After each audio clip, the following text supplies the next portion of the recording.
してたりとかっていう話からお伺いしたいんですけど。I'd like to start out by asking you whereabouts you were touring around before coming to Japan. We just finished doing 2 shows in Guam. Guam. Yeah, in Guam. Places. Yeah. Actually, we went there to go snorkeling, scuba diving, fishing, and play a little music. Yeah. Yeah. So we did those dates. What was it, the 17th and 18th? Was it? Probably. 18th and 19th. On the Beach was our second show. Yeah. Yeah. This is our second time to Guam. Oh yeah? Yeah. So we enjoyed it. But we just go there to rest to come to Japan. So those are warm-up days for Japan. Yeah. So you mess up the fingers in Guam, so I play good in Japan. まあでもグアムのロックファンってどんなロックファンなんですか？ちょっと僕らは知らないんですけども。What kind of people go to see you in Guam? Is it mostly military people or something? It's pretty much 50-50 military personnel and the locals there. We're very fortunate because we're real popular in Guam. As we're popular in odd places like Guam and South America and things like that, which is very unusual for an American band. But see, we were there 2 years ago on our way to Japan, and the dates there were successful enough for them to want us to come back again. まあ今回のニューアルバムに聞きたいんですけども、まあ今のニューアルバムのアメリカでのセールス状態について、まあ結構満足してらっしゃるのかどうかとお聞きしたいんですけど。How about the way the album's doing in the States right now, sales-wise? Are you pretty much satisfied with the way it's been received? I'm satisfied that we've had the sales that we've had. I'm disappointed that radio is structured in the United States at this point in time in a manner that hard rock or heavy metal music is not played as much, which makes it kind of difficult for the fans to be aware that there is a new Quiet Riot album out. Yeah, they're playing more classic music like old Led Zeppelin and Bad Company and Oh yeah? Yeah, the Doors, you know. Yeah, they have a new format there. They're called was it classic rock? Is that what they're calling it? Yeah, something like that. And basically you turn on the radio and you can hear the Doors when the music is over, or Led Zeppelin's Stairway to Heaven. And if they play anything new, it's Huey Lewis, which I have nothing against Huey Lewis, but that's the hardest thing they're playing. So it makes it very difficult for bands like ourselves and other bands in that genre. Like what? Oh, band of your genre. でもアメリカでほらボンジョビに成功したシンデレラも成功したでしょ。状況は少しは僕は良くなってるようにも思えるんですけども。Seems to him though that it should be getting better for metal bands because Bon Jovi's had the success he's had. He said something about Cinderella. Why are you guys kind of being left by the wayside? Well, you got to understand those are new bands. It's in a way very similar to what happened in 1983 when a lot of bands per se like Ozzy Osbourne, bands like that, were not getting the airplay that they should have gotten, but Quiet Riot were the new kids on the block, and all of a sudden it was something new, a fresh face, and we got our foot in the door. But not that many bands were getting their foot in the door, and it's still basically the same way. I mean, Bon Jovi, this is what I think their 3rd record. So it's not like all of a sudden Bon Jovi just got on the scene and got in there. It took them 3 records. Cinderella, it's a Cinderella story. They basically were able to come in and do what we did, but that's more the rarity. It's not the norm. It's it's the exception to the rule. そのシンデレラ彼ラウドネスの前座やってる時に彼サンタモニカで見てるんですけども、まだその時は売れてなかったんですね。その時から彼なんかこれ売れるなとシンデレラについて思ってましたか？ He'd seen Cinderella when I think they opened for Loudness. Yeah, we saw that. Yeah, we show. were there at Santa Monica Civic. At that time, did you think they were going to go as far as they have gone? There was an undercurrent about the band, Cinderella, and the fact that they got involved with David Lee Roth's tour, I'm sure helped a lot, and MTV exposure helped a lot, and we thought they were very good when we saw that. Yeah, it started even before that. John Bon Jovi had seen the band, and he liked the band a lot, and I'm not sure of the facts on this, but the way I hear it, he was basically instrumental in for them getting a record deal. That helps. They have Andy Johns, who produced the record, who's got a track record that's a mile long, and on top of everything else, they have good songs. They're a good-looking band. They're a nice bunch of guys, so they had the right chemistry and the right timing, and it worked out for them. One thing that I've got to explain about American radio also is that they only allow now X amount of slots for heavy metal or hard rock bands. And what happens is if today they happen to be playing AC/DC on medium or heavy rotation, and all of a sudden John Bon Jovi's new record comes out, then they bump AC/DC to put him in that slot. So it's not like you've got a lot of slots to fill. You only have very few. And one band comes in, a hard rock band comes in, and as soon as a new product comes out, bingo, that one takes the back seat to it. So It's very tricky. Yeah. でもクワイエット・ライオットのニュービデオって非常に僕は面白かったんですね。ストーリーもあって、あれで結構 MTV でもかなりブレイクすると思ったんですけど、 MTV ではかなりかかったんですか、彼らのビデオっていうのは。He was quite impressed with your video because it had a plot and everything. あれ後半の方は何ですか。 MTV でそれかなりかかって、セールス的にはヘルプになったんでしょうね。Was that did they gain quite a bit of exposure on MTV, and did that help the record much? With the video? Yeah. Instrumental, I think. Yeah, it helped. It helped in the respect that, first of all, it was a very well written video, and it was filmed very well, and it was a very good song. We were fortunate to have MTV support the band through the video enough to get it out to the public. So it definitely helped to promote the band. It didn't help get it on the radio, but it definitely kept. See, it's a real interesting situation because you have certain people in the state thinking that Quiet Riot might not be as popular because we're not getting airplay on the radio, but then you have the video for The Wild and the Young for 2 weeks straight being in the top 10 most requested videos, which is something that you can't buy. I mean, these are fans that are calling in, and it's costing them 50 cents every time they call, you know, so that the fans are really going out of their way to let everybody know that they're still into Quiet Riot, but it's not reflecting on radio. So that's a very unfair situation because the fans want it, but radio's not giving us the chance that I think we deserve. ただ僕ビデオについて一つ意見あるんですけどね、あれはPMRC について結構言ってると思うんですよね。ただツイステッドシスター PMRC の会に出たりなんかして公聴会出たりしてこけましたよね、ツイステッドシスターも。でディオもこけましたよね。なんか非常にPMRC に関わってる人たちってみんなダメになっていくような気がするんですね。だからトゥーマッチだったんじゃないかっていう気もするんですけど、その辺どうなんでしょうかね。Did the video have anything to do with the PMRC? Yeah, the PMRC. He was noting that, for example, Twisted Sister and also Dio, both kind of got involved in, I guess, putting that down. I think Dee Snider actually appeared at the hearings of it. Yeah, it wasn't so much putting it down. It was putting another point of view forth. But you did have something to do with it in the video, though. In the video, yeah. Well, the gist of the question was he thinks that everybody's been jinxed by that. Dio didn't get anything out of it. Twisted Sister didn't get anything out of it, and now maybe you guys are kind of getting the shaft because of your the way because you dealt with it. No, I don't think that really had anything to do with it because I don't think the people involved in the PMRC are going to buy any records or are so influential that they're going to keep the record buyers from buying the record.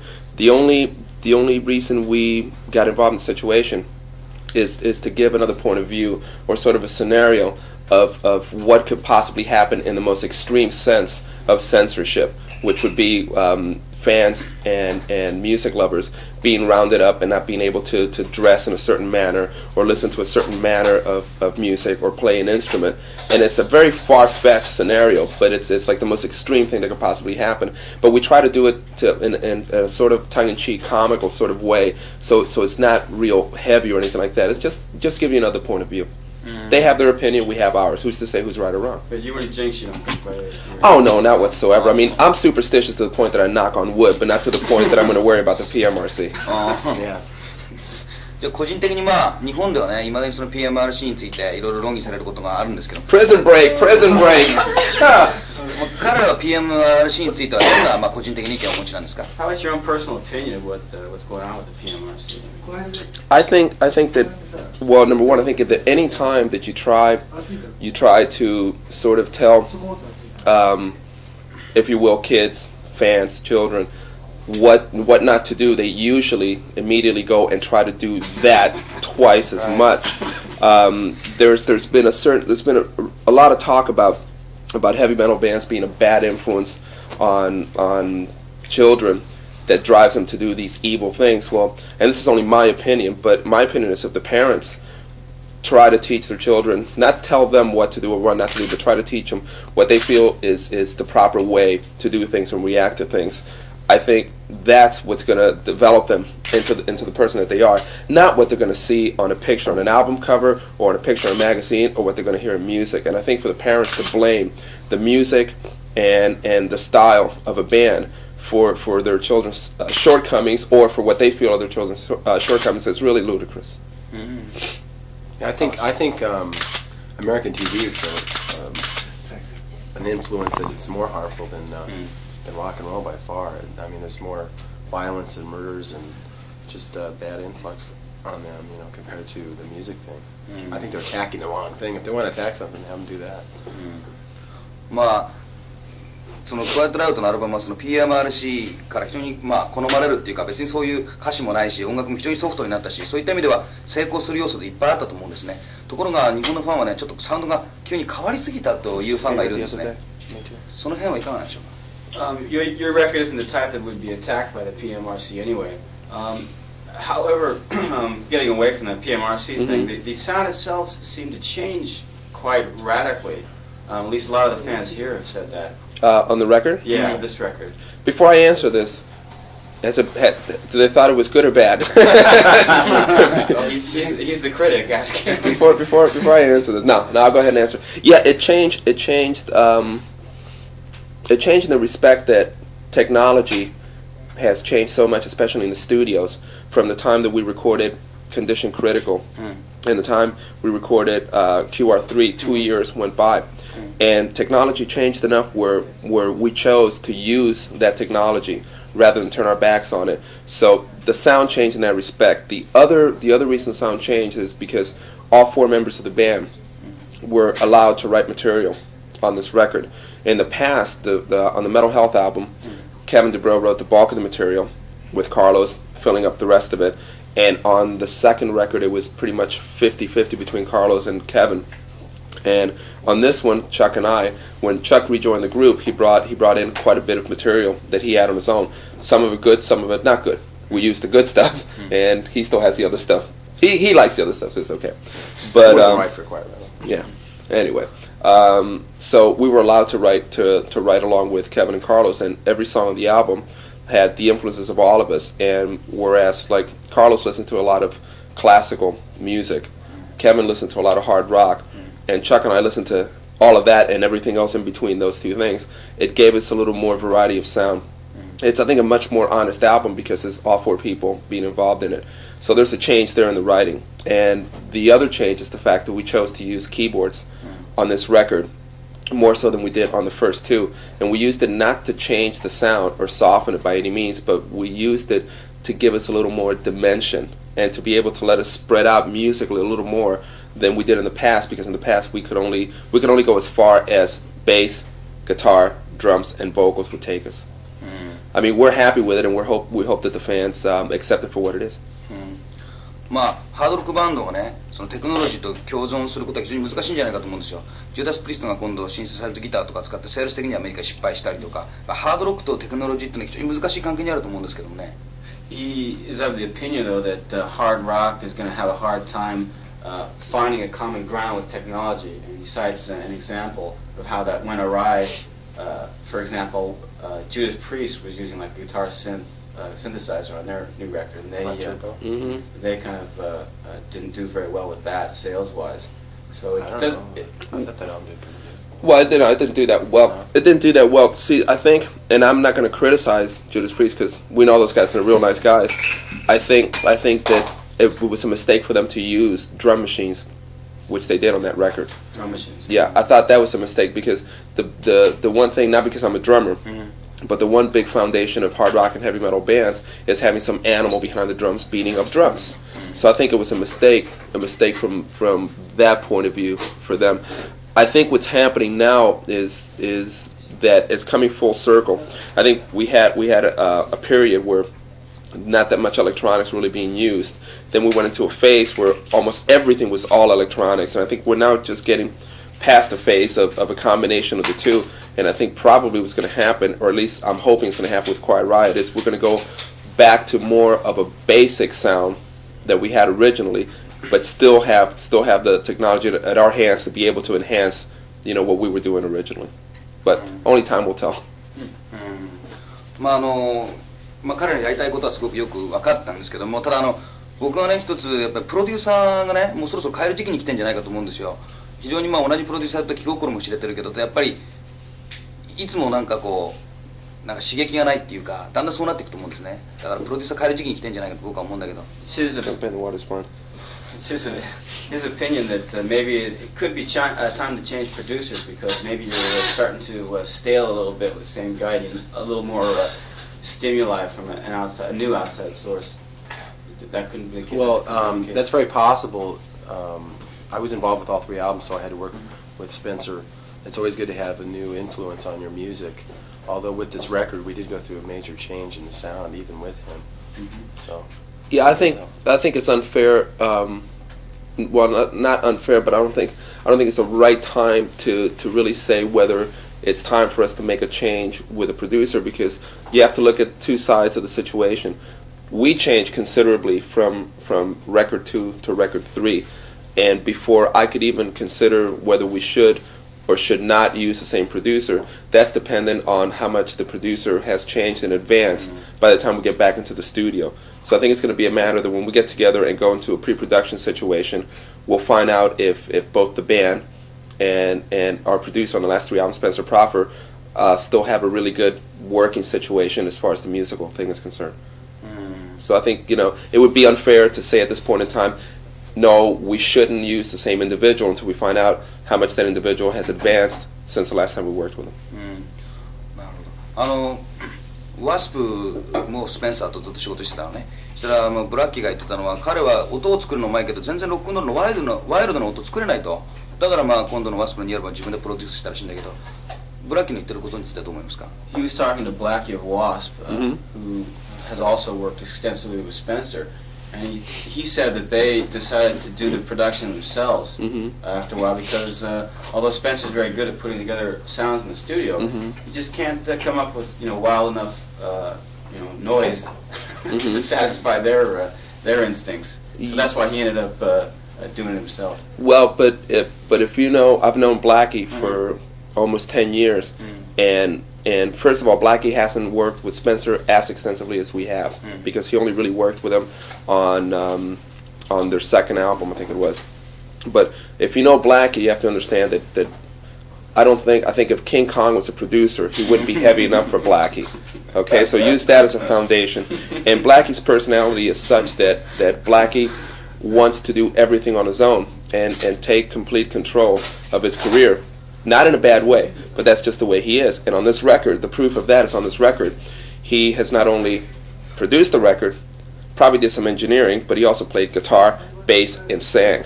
So I think it's unfair to say that Spencer wasn't the right or the wrong producer for Blackie. It's just that Blackie wants to do things the Blackie way, and that's not bad because that's Blackie.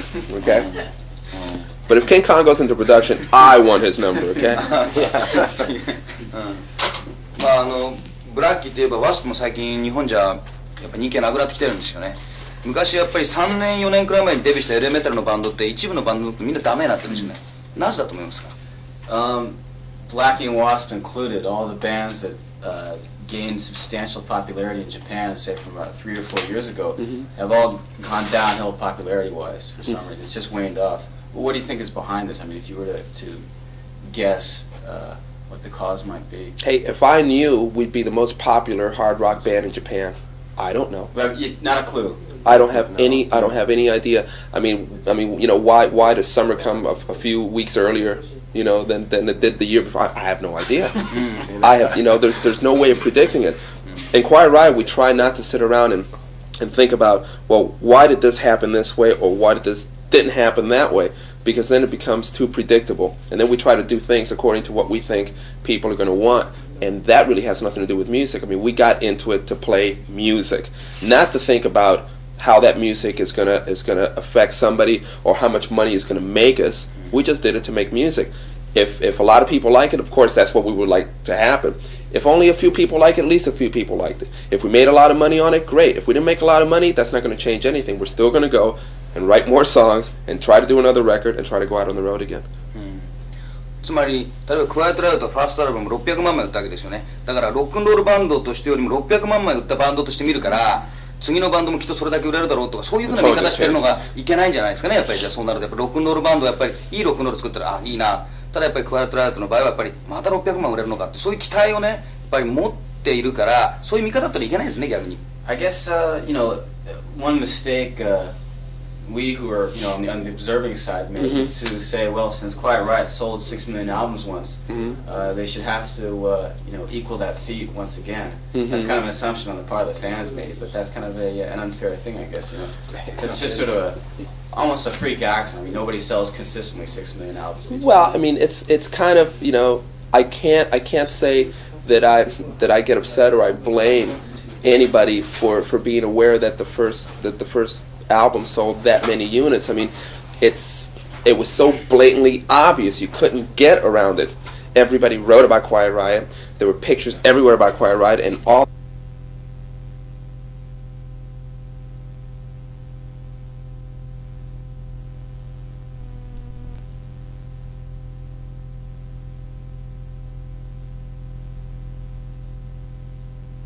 copies. I mean, it was so obvious. But the thing that's so strange about it is that we had that monumental success, and we're very grateful to the fans for having that. But for us to try to compete with ourselves and then say, okay, the first one sold this much, so the next one's got to do at least that, and maybe a little more, it's ridiculous. Because when we released the first record, we didn't say to ourselves, okay, this has to do this. We were just hoping that it would sell enough units to make it possible for us to do a second record, no more, no less. And the one thing that you always got to remember, not in music but in life, is that if you did good yesterday, you can't compare today to what you did yesterday, because you're constantly going to be chasing your own tail like a dog chasing his tail, and it's stupid, it's ludicrous. I mean, I don't hold it against anybody for being aware that we did as well as we did. I also would think that people would accept this for being Quiet Riot, not for being a band that sold so many records. That's not what Quiet Riot's about. なるほどね。じゃあちょっと話変えますけども、まあドラマのフランキーはバンド以外にもいろんなセッションに加わってるんですよね。アンディ・テイラーとか、クニーも加わってるし、今後はそういったバンドとは違う部分でそういった活動もしていこうっていうのは彼のビジョンなんでしょうか。Is it your intention to say continue doing the outside work you have done so far? Work with Andy Taylor. Oh yeah. To kind of carry out both parallel to each other then? Well, yeah, whenever possible. See, the thing that works well for me, and I'm sure works well for Chuck, is the fact that if we only did Quiet Riot all the time, and Quiet Riot is our #1 priority, I would never accept an outside project if it was going to interfere with Quiet Riot or the individual members of the band in any way whatsoever. But the thing is that if we just did Quiet Riot all the time, Quiet Riot would sound exactly the same all the time. One of the reasons that possibly the QR3 sounded different is the fact that both Chuck and I went out of our ways to work on different projects. And what happens is a lot of times we'll play something with somebody else in a different vein of music that will spark something creatively in us that will make us look at a Quiet Riot song in a different way than we're normally used to looking at a song. So, plus, I mean, we both love to do outside projects and work because the one thing we really do enjoy is playing music. I mean, that is the bottom line. We were playing music before Quiet Riot, and God willing, Quiet Riot will be around for a long time. But no matter what happens, we will always be doing music, regardless of who it's with. So it's more of a help than a hindrance, if anything else, because it keeps it fresh. It keeps us from becoming predictable. 彼が参加した、日本でクニっていうバンドがあるんですけどね、プロジェクト。日本で結構レコード売れたんですけども、来年あたり日本のバンドが例えばいくつかのメジャーレコード会社とアメリカ契約したんですよね。で来年あたり日本のバンドがいっぱいアーティストがアメリカで活躍する可能性があるんですけども、その国を中心に日本のバンドの可能性、アーティストの可能性っていうのはどう思ってらっしゃるか。You also took part in the sessions for the guy Kuni. He's a good friend. Good friend. Well, apparently many Japanese artists have signed contracts with major labels and are going to be trying to break the market in the States next year. What do you think their potential is, the possibilities are for these bands? It's wide open for anybody as long as they understand that they call it music business for two reasons. There's the music end of it and the business end of it, and you can try to control the music end of it as much as you can. The business end, it's up for grabs. There's so many variables, and you also have to remember that there's only X amount of things that people are going to be able to listen to, and it's a matter of being able to get in there. And it helps if the material is really good, but that's never a guarantee as to whether it's going to get in there or not. I don't think anybody should really, especially a Japanese act, I don't think they should go into it considering what are our chances of making it in America, because then it becomes business, not music. I think you should go and do it. I mean, look at Loudness. Loudness are so well received. The first time I'd ever seen Loudness was at the show Santa Monica Civic, and I'd never heard them before, and I was so incredibly impressed, because to me, not only their songs, but the individual players and their sound was better than a lot of American bands I had seen in the last 2 years. And I was, on the one hand, I was very impressed, and on the other hand, I was kind of disappointed in some American acts that didn't have the pride to sound as good as they could have, because Loudness sounded really good. 例えば、まあ、国の可能性っていうのはね、彼ら一緒にやってみて分かると思うんですけども、国の可能性っていうのは、まあ、彼はどう見てますか？ How about Kuni specifically? What do you think the potentials of that act? I think he has a great potential. He's a very young man and with a lot of talent in him. He has a lot of room to grow, and he learns really fast. He picks up on everything, business, music, really quickly. What advice would you give him as a seasoned pro yourself? Well, just he has on many occasions asked me his advice on way to approach a song, how to come up with something less intense. He's really good at writing like really intense, heavy, something more mid-tempo.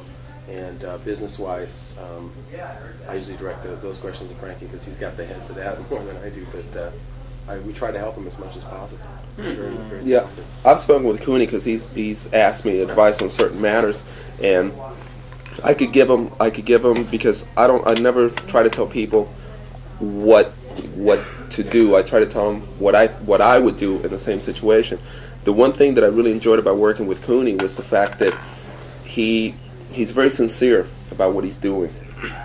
To him, it's not a game. You know, he's not just playing guitar just to go out and get a lot of fans and get a lot of girls. I mean, he's really sincere about the music that he's doing, and he's very honest, and he's always willing to learn. I mean, he will sit there and watch and listen and try to learn, and because he's that way, there's really not that much advice I can give him unless it's something specifically that he wants to know, because I think he's got a real good head, and he wants it real bad, and he wants to do everything the right possible way. I mean, I wish that at his age I would have been a little more like him than the way I was, because I was having a lot more fun than paying that much attention. So, I mean, he's, you know, I think he's going to do a lot of great things if he keeps working at it the way he does and he doesn't change. Excuse me, and we're not saying that because you're involved with him either. Yeah. Because we've said that to other people. Yes, we have. Okay. 彼らは成功したミュージシャンですよね。で国も含めて日本のアーティストもやっぱ成功するために音楽もそうだけどいろんな必要なものがあると思うんですよね。日本のアーティストってのはひょっとしてそれを知らないかもしれないですね。それって何だと思いますか？ It takes a lot of different elements to become successful, and whereas these elements may come naturally to people like yourself, maybe these Japanese artists will lack something. So that's small mistake. それでなんかその成功するためのポイントっていうのは多分日本のバンド知らないと思うんですけども、彼らも成功しているバンドだからその辺を知ってるんじゃないかと。どの辺のポイントがその成功するためのね、いくつかの重要なポイントなんでしょうか。You talked a second ago about how you don't want to lose sight of the music, how you don't, if you just get caught up with the business, you're going to lose out. Do you think that's what it takes to become successful? Just to be completely, to dwell on the music, to make that your first and foremost objective? Well, there's a time and a place for everything. Initially, you have to really deep down inside know why you're doing it. You cannot just think music all the time and turn your back on the business, because you can't neglect one or the other. Because if you do, you can come up with great music maybe nobody's ever going to hear. But what I meant when I said that is you have to really know inside that the music is why you're doing it. And then once you can be at peace with that end of it, then you can go ahead and deal with all the other problems. One thing that I really believe in, and I've always believed in, is the fact that the only guarantees you have in the music business is complete exhaustion and more disappointments than rewards.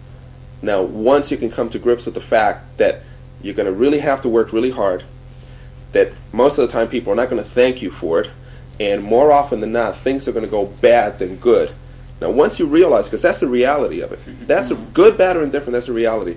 Once you realize that that's the way it is, and you still want to do it, then you have a chance. Not a guarantee, but a chance you can do something. So just stay tough, that's it. That's what's the only thing you can do. Yeah. And you also have to remember that it's like anything else, like I keep saying, it's anything else in life. Nothing comes easy. And even if you work really hard for something, that's not a guarantee that if you're the head of a corporation or something, you're going to make a lot of money and have a huge house, and a lot of cars. That's no guarantee. It's no different in that building than it is on stage. まあそういった今彼が言いましたポイントについてね、例えばアメリカの若いバンドはそういうことをちゃんとやってると思いますが、今日本のバンドは多分知らないと思うんですけど、彼が言ったようなことを君たちの国の若いバンドがやってると思いますか？ Do you think that's something even the young bands in the States will know? It's, when they get that first foot in the door, are they going to be aware of that type of thing? That they're going to have to put up with all the disappointments and all the frustrations, or it's something you learn along the way? I think that just to be able to get your foot in the door, you've probably gone through a lot. It's just the nature of the business. There's a lot of good things and bad things, like Frankie was saying. You have to deal with, and hopefully that you've learned to be humble once you've gotten through the door. Some people, their heads blow up, and others can handle it properly. So I guess it's just a matter of exposure to the business and building up that sort of toughness and the resilience. Right? Yeah, see, you want to have to really want to do it. I think a perfect example is a lot of times either a fan or somebody in the business, something will say to me, well, you guys must be making, like tons and tons and tons of money. And first of all, musicians don't make that much money, even when they're really successful. But the thing that they've got to bear in mind is that if we have 4 years of making what might be considered by some a lot of money, when you take and divide into that 15 years of making no money and sleeping on people's floors, you take that 4 years and divide it by 15 years of nothing, and it works out to be, I don't know, less than probably a mailman makes. Minimum wage. Yeah. Before you divide, you have to subtract the cost for you have to producers' fee. And studio costs. Oh well, it's like a pizza, you take a pizza, you take one pizza, and you have a party at your house, and you invite 4 people, right? You might get 2 slices each, but then when 37 people show up, you might be lucky if you get a mushroom out of your own pizza. Okay, that's in a food way, that's the way it sort of works out. But you get what you work for. Sometimes you don't even get what you work for, but if you're real fortunate in this business, you get what you work for. But you gotta keep working all the time. And the one lesson I think we all learned is that the bigger we got, the harder it became. It became much more difficult, because it's very difficult to get to a point where you're successful. It's infinitely more difficult to sustain that success over any period of time. まあわかりました。これでちょっとマネージャーもいなくなっておきたいんですけどね。僕の番組、ラジオの番組とか雑誌社にいろいろ手紙来るんですけど、こうやってなると解散するんじゃないかと。理由はやっぱりちょっとセールスが落ちてきてるってことと、ひょっとしたらリズムセクションのこの2人が分かれて違うプロジェクトというか新しいバンド作るんじゃないかという噂があるんですね。怒らないで答えてほしいんですけど、そういう噂についてちょっとマネージャーいなくなったのをお聞きしようと思いますけどね。あまり大きな声で答えないでください。結局。He wants to ask this question now that your manager's gone, but on the radio programs he does and whatnot, and the magazines he writes for, a lot of people send in letters these days, and they seem to think that the two of you are gonna break off from the group and start another project. Who, Chuck and I? Yeah. I wasn't aware of that. Yeah, neither was I. We like to work together as a team with different people, but Quiet Riot is our definitely that's our priority. Number one priority. I'm flattered. I'm flattered that people would think that only because it shows that Chuck and I are working that well together. So in that respect, I'm really flattered. It's like all of a sudden, everything that he and I thought we were doing right and we worked hard to do, somebody else actually saw it. They take it to the extreme when they think that we're doing it to the point that we want to get out of the situation. But he and I enjoy working together. I mean, I can go 2 weeks without seeing him, and then we get together without playing or anything, and we get together and it's right there. There's no problem. I always know that I can get up on stage, and I always know that I can depend on what he's going to do and he can depend on what I'm going to do. And if I have an off night, not a great night, he's going to make me look good. And if he has an off night, I'm going to make him look good. And in turn, we make the whole thing look good. So, like I said, on the one hand, I'm flattered. On the other hand, I find it interesting. But hey, we're doing our job right. That's right. We think alike musically. Yeah. っていうかね、もう一つはそのクワイエットラウトのリズムセクションは多分現存するロックバンドの中でもかなりベストなチームだろうと。やっぱりだからこういった人たちがイニシアチブ取ってもっとアルバム作りに参加すればもっといいアルバムできたんじゃないかと。だからリズムだけ取ってひょっとしたらレコーディングのその場から去ってしまってあとはプロデューサーとボーカルに任せきったんじゃないかとか。だから彼らがもう少しそのイニシアチブ取っていればもっといいアルバムできたんじゃないかと思ってるファンがいるんですね。だから抜けるんじゃないかと岩さん広まったんだと思います。One of the reasons why people have assumed that you guys would break off is that they consider you to be one of the best rhythm sections, you know, in rock right now. And Oh, I like that. well, had you perhaps contributed a bit more to this last album, it would have been a better record, is what people have been assuming, a lot of the fans. That's an interesting viewpoint. The only thing I can say about that, bless you. And that's the only thing. The only thing I can say about that is that I think it would have been unfair. Chuck and I have very definite ideas musically of how things should be. We also have the common sense to believe that it would have been unfair for us. Whether it would have been a better record or a worse record, we don't know. But it would have been unfair for us to push our musical ideas to the point that we would have controlled the songwriting situation much in the same way that it was controlled on the first record by Kevin. That would have been very unfair. Chuck and I are hoping that on the next Quiet record album that we do, whatever that may be called, let's just say QR4 for the time being, whatever it's going to be called, we're hoping that we can take the ideas that we already have and that we've had in the past and be able to take them a little further than we did this time. But it would have been unfair for us to push all our musical ideas on Kevin and Carlos. But would you have changed the record if you'd had the chance to at all? Just out of curiosity. There's certain things I would have left exactly the same. There's certain things I definitely would have changed, sure. Like what would you have changed, just out of curiosity?